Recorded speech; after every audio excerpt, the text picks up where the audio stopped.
That's really encouraging to me as a helper. If you were to walk through with somebody, say in the beginning of their healing journey, and they said, hang on, I'm going to do that again. I need to catch it when I say That's fine. Okay. It's okay. Some of those are okay. Yeah. It's natural. And action. That's encouraging to me as a helper. If I were to walk through with somebody and say they were in the beginning of their healing journey and they said to me, I don't know what to do. I don't know where to go. I don't know where to put this pain I'm feeling. I would maybe say to them, I have a great resource. Maybe we could do this together. Where would I start in that process? You know, Katie, in whatever capacity that you're helping, you could ask a series of appropriate questions to find out where they are in their grief process. It's important at this point to be aware and mirror the language that your client is using. Some suggestions might be, when did your loss occur? Or when did your miscarriage occur? Or when did your abortion occur? It's important here, like I said, that we are really using the language that the client or the patient is using. Another question might be, how are you managing your grief? Or simply just, how are you managing? Can you articulate how you're feeling? Or do you have that support person or support community? You might also want to ask how they're doing with their basics in life, sleeping, eating, working, parenting, some of those other tasks. By asking these questions, we can better understand where they are.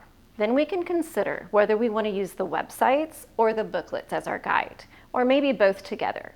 Perhaps they prefer a book, perhaps they prefer online. Let them know that our websites and our books are modeled similarly so they can go back and forth between them in whatever capacity feels comfortable. In any event, I like to at least show someone the websites, starting with the home page where they can see and they can read the gentle language. If they aren't drawn to any certain section at first, I like to go to stories. Here, they can see how others have shared their stories, and they can also quickly feel that they are not alone. They might find something relatable and might start to think about their own story. Often, people don't know where to start by sharing their story. By visiting the stories section, first, this exercise reveals that there are others who have visited this site and they have found the courage to share. This gives them permission right away to think of their own story. They can see that men, women, family members have all shared their stories. And also, if they're visual or artistic, there is space for them to share their story through artwork or poems. This gives options for everyone to express themselves or share their story in any way that makes sense for them, Katie. Then at your discretion, you may want to read a story with them.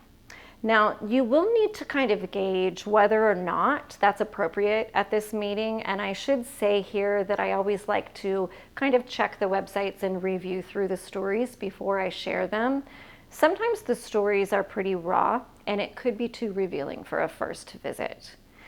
The details in all of the stories that are shared on our sites are important, and they're very significant to the person who's sharing, but they might be difficult for some to hear, and it might be just too much for a person who's just starting on their journey. After stories, then we might introduce the healing pathways. Each healing pathway has prompts or tips to assist you, the care provider, to help you best describe the task.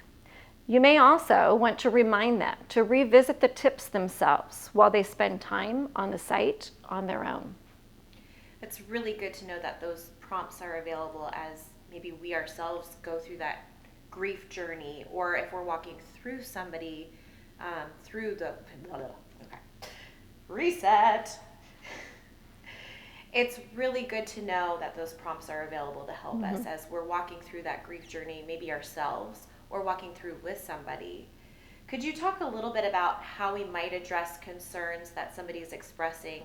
Maybe they have a drinking problem, or if they're overworking. How might you address those issues brought up by someone? You know, absolutely. As you move through the healing pathways, you kind of might want to consider the next step and visit our unhealthy behaviors page. It might be the best place to start, Katie. What is important is to let the individual know what resources are available if or when they need them. You want to care for the safety of those that you are supporting. And by visiting this page, one can see that there are resources for all kinds of behaviors that can be related to grieving and a reproductive loss. It's important to understand that there are healthy coping and there is unhealthy coping strategies. Some may even have some signs of complicated grief.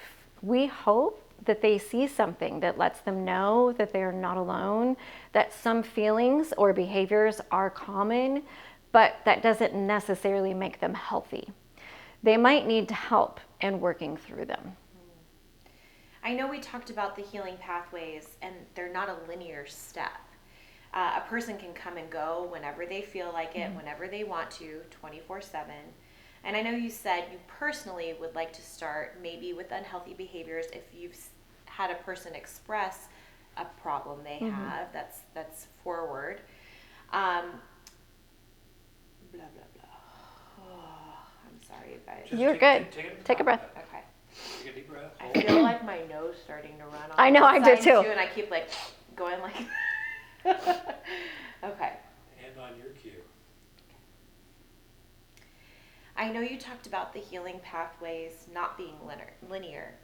A person can come and go whenever they feel like it, whenever they want, 24/7. I know you said personally you might like to start with stories or unhealthy behaviors, but it's not, oh my gosh, sorry. Okay.